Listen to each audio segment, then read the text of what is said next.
It's an ML Sports Take brought to you by Welch & Company Jewelers and Stumble & Monkey Brewing Company. Please like this video and subscribe to my YouTube channel at ML Sports Platter. I'm about 20 or so subscribers away from 2,000. Would love to get that by the end of the year. Bonnie's 85-70 winners over Bryant, and they remain undefeated now at 6-0. I know the schedule isn't exactly, littered with top teams, top opponents, but, that's not really what this is about, in my opinion. I'm still getting some comments from people, about the weak schedule and inferior teams and what are they going to do when they play better teams. We'll find out.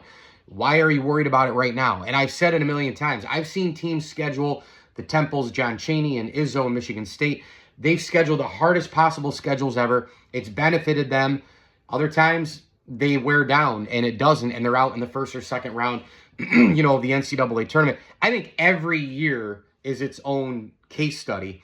And I think especially now with NIL portal and Bonaventure being, small school, who they are, transitioning, this and that and the other thing, I think every year is its own thing, and then you move to the next, next year's next year, last year was last year, this year's this year. That's really all there is to it.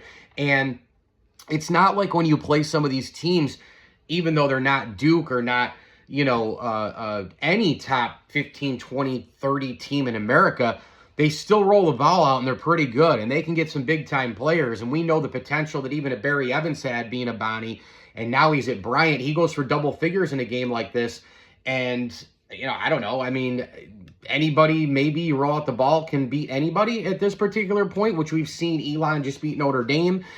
We've seen teams go up and win. Lemoyne almost beat Syracuse. Syracuse needed 2 overtimes to beat Youngstown State.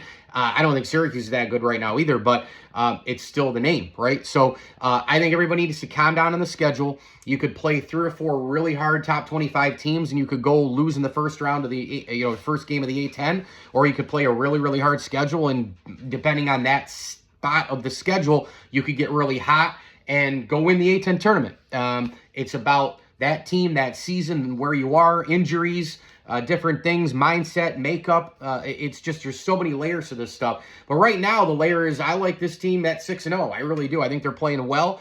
And this was just execution, efficiency, focus. Period, end of discussion in this game. They had this the last game too. I talked about it a little bit. But the Bonnies, I mean, listen, when you shoot 56% from the floor, it's hard to lose a basketball game. They only missed 25 shots in this game, and they can shoot the 3, apparently, 8 for 14 in this game. And the continued theme of, you feel good, 3 to 5 guys can go, any 3 to 5 guys can go for anywhere between, 12, 13, and 20 points. That's what they got again. How about the game from Noel Brown, the tone setter?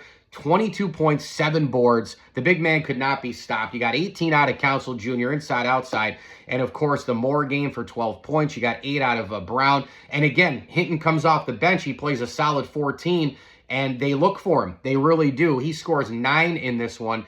And, again, assuming he can stay in, maybe he is a program guy here. Maybe Hinton, stays around for a bit, but you love his 6'3", 190, frame and energy coming off of the bench here. Him and Thompson gave you 12 off the bench, and that was really all you got.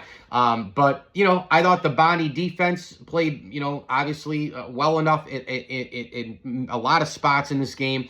85-70, they get it done. It was only a 6-point lead at the half, so you had to kind of wonder, second half wise, try to have that moxie to put the team away, to put Bryant away.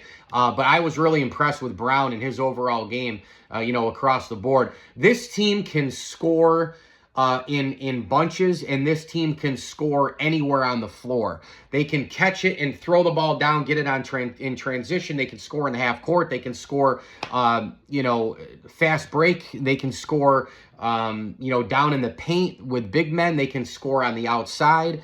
They can score one-on-one. They move fairly well without the basketball. So that is a great thing to see, because when you're playing in the A10, we know that you're playing against common opponents. You're playing, and even, out of conference too, but you're playing, common opponents that know you but have different styles, and the same goes for your non-cons. Sometimes you win 85-70, sometimes you win 65-60. I think this team, though, they want to push it. They want people to kind of come to their world. And when you've got up and down the floor, you've got 6'5", 6'6", 6'7", 6'8", 6'10", 6'4", 6'3", coming off the bench. You got some guys who want to score it and go. They want to dictate pace. They want to dictate tempo. And then on the defensive side, they want to try to garner up some steals and some opportunities to go the other way. And this is a quick roster, an athletic roster. They did get out-rebounded by 5 in this game. But again, defense was solid enough.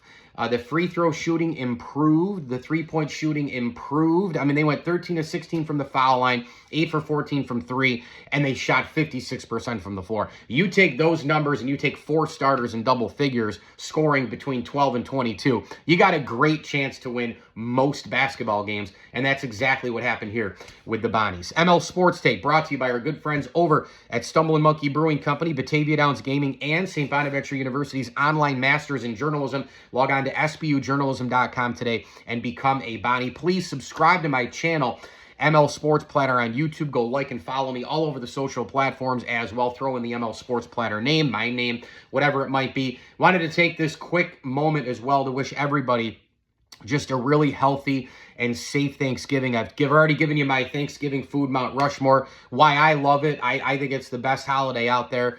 A, the food, B, the family and friends, and C, there's not a lot of the marketing and the commercial stuff and religion, politics, stuff that can influence a holiday one way or the other. You just sit around, watch sports, enjoy each other's company, have some tremendous food, family, friends, and all the rest of it, and be thankful and grateful for a lot of the things you have. And, you know, we're not rushing out the door in the middle of the day to go out and buy gifts for people, whatever. Our gifts are inside the house. So that's a great thing. And be thankful for what you have and grateful for what you have, and think about those who don't have, you know, as much as what, you know, what a lot of us have, and hopefully they can be helped during this holiday season as well. And we'll see what happens on Turkey Day as the Bonnies have a big one against a team that I just talked about, the Bonnies scoring a lot. How about this Utah State club? My goodness, it's a 5:30 tip on ESPN2, as we will hopefully all still be awake after probably, well, at least speaking for me, I'll have at least 3 plates down by then.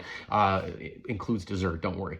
But it's going to be a tough game on Turkey Day. But we'll see. The Bonnies are playing well right now, and they have a good chance to win this game. I can see this game going either way. This one could come down to those couple defensive stops, you know, in the second half, early, set the tone, middle, little reset the tone, and then at the end of the game, 1-2 point game, you got to make those free throws, and defense could come down to those Schmidt traits that we've seen in the past. Maybe here you try to kind of flip the script, play it a little bit down, you know, maybe you try to defend them a little bit, slow them down half court and all the rest. But if these two teams play on Thursday the way they have been all year, it could be a game in the 80s, even 90s. Utah State right now looks pretty good as well. Mike Lindsley here. It's an ML Sports Take. Again, thanks for watching, and as I always tell you, enjoy the games.